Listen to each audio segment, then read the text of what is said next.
వేరువేరు పంటలు, వేరువేరు రైతులు, కానీ అన్నిటికీ ఒకే పరిష్కారం. మునారా వరి ఎంటెక్. నా పేరు బాలమలాలి. గత 20 సంవత్సరాల అనుభవం నాకు వరిలో. 20 సంవత్సరాల నుంచి 40-42 బస్తాలు వచ్చేది మామూలుగా. లాస్ట్ ఇయర్ మునారా వరి ఎంటెక్ వాడడం ద్వారా పుట్టదశలో వాడినాను. కంకి బాగా బలంగా రావడము, తాలు పోకుండా పూర్తిగా వెళ్ళి బాగా పైరు ఆరోగ్యంగా ఉంది కాబట్టి 45 బస్తాలు వచ్చాయి. ఎకరాకి 8 కిలోలు. మామూలుగా రైతులు అయితే 10-12 బస్తాలు అట్లా యూరియా అమోనియా వాడతారు, కానీ నేను 6 బస్తాల కన్నా ఎక్కువ వాడను.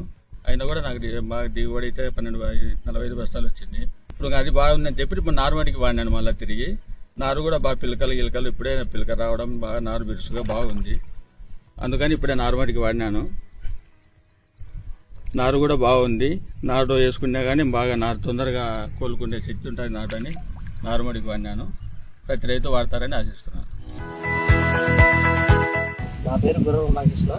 నేను మునారా వాళ్ళ ఎంటెక్ ఒక 10 రోజుల క్రితం వాడడం జరిగిందండి. ఇది వాడడం వల్ల ఏంటంటే మంచిగా ఎదుగుదల మంచిగా ఉంది, బ్రాంచెస్ మంచిగా వచ్చినాయి, బుట్టలాగా చెట్టు బాగా బుట్టలాగా మంచిగా ఉంది. దీనికి ఒక పేను బంక కానీ తెల్లదోమ పచ్చదోమ లాంటివి ఏమి లేవండి. మంచిగా నీట్గా ఉందండి. ఇది వేయడం వల్ల ఎక్సలెంట్గా ఉందండి. దీని పంటను చూడండి. నేను వేసినప్పుడు గంట చెట్లు అండి.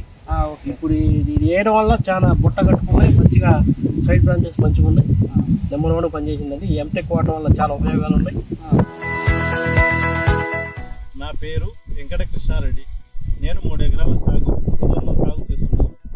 నాటు వేసిన తర్వాత ఇత్తనం వేసిన తర్వాత మొక్కజొన్న 15 రోజుల లోపు మునారా వారి ఎంటెక్ 8 కేజీలు 20-20-0-13 2 మూటలు గురుతో వేశాను. వేసిన తర్వాత 10 రోజులకు మొక్క అనేది వేరు వ్యవస్థ బలంగా ఉంది, కాండం దృఢంగా ఉంది, గ్రోతింగ్ కూడా బాగానే ఉంది. వాడని పొలంలో కాండం అనేది మెత్తగా ఉంది, వేరు వ్యవస్థ కొంచెం తక్కువగా ఉంది. ఇంకా రైతులకు తెలియడం ఏమనగా మునారా వారి ఎంటెక్ వాడడం వల్ల కాండం దృఢంగా దిగుబడి కూడా బాగా వచ్చేటట్టు